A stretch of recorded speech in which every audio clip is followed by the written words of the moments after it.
Hey everybody, welcome to the Secret History Living in Your Aquarium. This is Alex Williamson, and I want to share with you guys today a really quick trick that is the best trick I've ever learned in the hobby for getting rid of algae, especially in a new tank on very delicate plants. So, most people will tend to put a few shrimp or some autosynclus or something like that into their tank. I have a better solution. It doesn't involve chemicals, it's still all natural. Let me show you what I do. Alright, so see, I have an aquascape here, and it's actually a biotope aquascape. It is a lake inlay or Burmese lake aquascape, and it's full of fish and plants that I've worked really hard at gathering that are semi-hard to find, some of them. Some of them are common, but some of them are hard to find, and the other issue that's going on is the carpeting plants have algae on them. Well, actually all the plants have algae on them. So I'm going to show you guys a trick, and it's kind of a trick and it's kind of a common sense thing, but I would be willing to bet that almost no one does this outside of some aquascaping stores, including one of the ones I used to work at. So here's what happens. You take your plants that in other tanks you may think, man, this plant is not worth saving. I mean, look at these. These are literally covered in algae. Let's zoom in so I can really show you what I mean. That is a mess. That is how are you ever going to save it kind of algae. And with hair algae, black beard algae, that kind of stuff, well, actually, I should say with just blackbeard algae, that is the one that is real tricky. With diatom algae, red or brown algae, and the furry algae that's green, the hair, or this filamentous algae here, it works with all of them except for the blackbeard. So, what am I going to do? Well, with the grass, it's pretty easy, and it's probably what a lot of people resort to anyways, and that is you simply cut it. You cut off the part with the most algae and you let it grow out again. Then what you want to do is you want to get a turkey baster or your gravel vac and carefully, let me show you up close. Let me grab my gravel vac here, which is a turkey baster, and you want to go in and you want to pick up this. You want to pick up, see how the sand and the algae are stuck together in a layer? You just want to clean that up, and you can even end up throwing out your substrate. A lot of times it's good to scrape the glass with a razor blade too, and we'll get to the fine leaf plants in just a sec, but you want to clean up all this stuff as best you can, and you literally, that water is now contaminated with a whole bunch of starts of algae plus fish poop and mulm and things like that. This tank only being a few months old, it's not a matter of do I gravel back or not. It's a matter of getting all that algae up. So you can always use something like a toothbrush or a Brillo pad or scrub sponge to get the rocks and the wood clean. You can pull those out, work on them. That's a whole thing. That's fine. All these other plants other than the crypts, and the crypts will follow when you get the algae level down altogether and the tank equals out. But when you see tangles like this of algae, what are you going to do about this? I want you guys to remember this piece right here. We're going to literally pull them out, and you can pull them out by the roots if the algae is really low down on the plant. This one didn't need it, but it popped up. Whereas this one, it needed to be pulled out by the roots. You can see what happened on this plant is the rotala started growing out the side of it. So I want you guys to remember that. And there's some runners on it. So remember this piece, and you see how fine all these pieces here have that algae just all over, and you can kind of pull some of it off, but then it floats all over and it just reseeds your tank. So what you're going to do is you're going to clean up all the grass as best you can, and then you're going to use a net, and you're going to take the trimmings and any other floating algae in the tank, and you're just going to whisk it off like this. You're just going to go through, take any trimmings or cuttings or leaves, or if you're trying to keep duckweed out or whatever it may be, and you'll end up with a good amount of algae on your net after doing this for a while if you've got a bloom like this. So you're doing this, scooting by, and you're doing it methodically, making sure that the stuff's actually staying in there and that you're not losing it, going too slow or whatnot, or so fast as that it comes out the back. And soon you've got, you see algae even starting to build up. That's free floating algae on top of the algae that's on the little pieces. So all that is algae that's going to reseed if you don't get rid of it.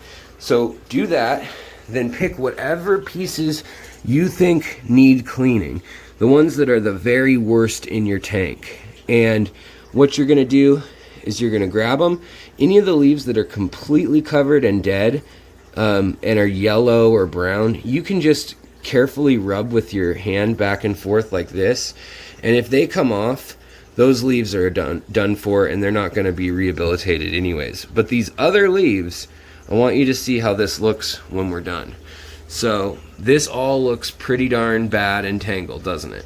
It looks like it's pretty engrossed on every little leaf. Well, let me show you something. After we've pulled out the pieces we need, we're going to get them together. We're going to do a water change, and if the plant is good still at the base, like something like this one here, where just the top is getting some algae, and you know the base is probably still good, or just has very minimal algae, that's when you can just carefully use your hand, your thumbs like this, or you can go get scissors and pull off that piece, and then you'll be able to do what we're going to do with it, this trick. So then we're going to take this and we're going to bring it over to this cleaning tank. Now, why is this a cleaning tank? Well, this is a very old and stable tank. And what's in this tank? A ton of shrimp. This happens to be my favorite tank in my fish room because of the shrimp. So what we have in here are a Caridina shrimp called Malawa shrimp, which means I can breed them in fresh water. They're just like a mono shrimp, slightly smaller, but they're just like a mono shrimp, except you can't breed a mono shrimp. Those are $2 to $5 a piece at the pet store, and they do a great job of cleaning. If you can afford hundreds of a mono shrimp, great, use them. But if you can't, use these Caridina Malawa shrimp or even Neo-Caridina culls from any of your fancy strains. And what I want you to do is we're going to let this sit. Ideally, you want to have either floating plants or some sort of cover over them so that they're not going to get more algae while we have these in here and getting worked on by all the shrimp that live in here. And also, you don't want any fish that are going to just eat tons of shrimp, because you won't have any shrimp left. Pretty self-explanatory stuff. The other thing you're going to need is a tank that is pretty free of algae. In this tank we have a couple autosynclus, we have some nearite snails, and we have a bunch of shrimp and also a bunch of Malaysian trumpet snails. So we do have a cleanup team regardless of all that. Now we're going to just let this be for 2 or 3 days, and we're going to let things float. They may grow new starts, they may get new white runner roots, but that's not that big of a deal. They can be trimmed or you can ignore them. It means it's another place you can plant that plant. So let's come back to this in a few days and we'll check on how things are doing. Alright guys, we are back after only 2 days in my very shrimp heavy tank, which happens to actually have no filter running in it right now and no heater in it either. So it's technically a Wallstad tank with a deep substrate. If you want to know more about filterless tanks, check out my videos on that, on anoxic filtration and filterless tanks as well, or aerobic filtration. But check this out. Remember that plant that had the roots? The roots were starting to grow on the one end, and there were a few little white stringies. Well, now there's a whole bunch of them, and look at the end of this. It's almost completely free of algae. In another day, it will be completely free of algae. And my shrimp in here, in this one tank, can process literally, I mean, I've got a ball of this stuff. This is all waiting to go back in. And some of these that are from 3 or 4 days ago now, instead of just the 2, this is the one we just put in yesterday. And as we sort through, we're getting towards the ones we put in 2 days ago. Well, then we're going to get to the ones 3 days ago. These were literally covered in algae completely. And now they're almost completely restored. Letting them grow at the top, floating like this, will also color them up. You'll still have a few starts of algae. And if you haven't gotten the nitrates, phosphates, or whatever it is in your other tank back in line and in order, then you're still going to have problems because all these little starts are still there in theory. But if your tank is back to normal, it can totally handle them. If it's back to a stable place, look at this one. The bigger the leaves, the better they clean usually. And look at this, not a single little even fuzzball of that algae is left on this one here. So then we'll just take these and we'll just, with all these stem plants, replant them right back into the tank over here. Sorry, I know that makes people dizzy, but we'll replant that right back over into the tank here, which is still struggling with even more algae now. But now I can take out these big pieces, scrub them, and get rid of that algae with the water change while it's still floating. Helps to have strong filtration on while that's going on, while you're taking these pieces out, because then you won't have it settling down or floating around into corners and things. You'll have it actually going down to the filter. So that is my big trick, and I know it's not much of a magic trick, but the results are pretty amazing. And when you have a tank that's balanced, like the other tank that I put them in, then when you reintroduce these plants, this one's been back in here for a week or two after being covered, and it looks really good. There is a little bit of algae on it, that's for sure, on the very crowns. But this is a 6,000 lumen setup on a tank that's less than a foot deep. So it's a very high light CO2 intense tank. So it makes sense. They're using liquid fertilizers every day, and there's root tabs. So using this trick, my trick is Malawa shrimp, which are a Caridina, but they can withstand 6.0 pH all the way to like 8.4 pH. They are from the island of Sulawesi, or Sulawesi, and that is part of Indonesia, but it's an island with over 100 types of freshwater shrimp living there, species-wise.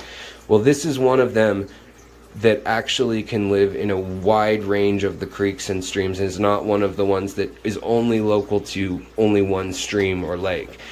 And so it is able to really adapt and really do a number. Now, you could always move a whole bunch of shrimp, a whole bunch of ammonia shrimp, or a whole bunch of, whatever, plecos into here. But one, plecos tend to rip at the leaves, especially delicate, fine leaves.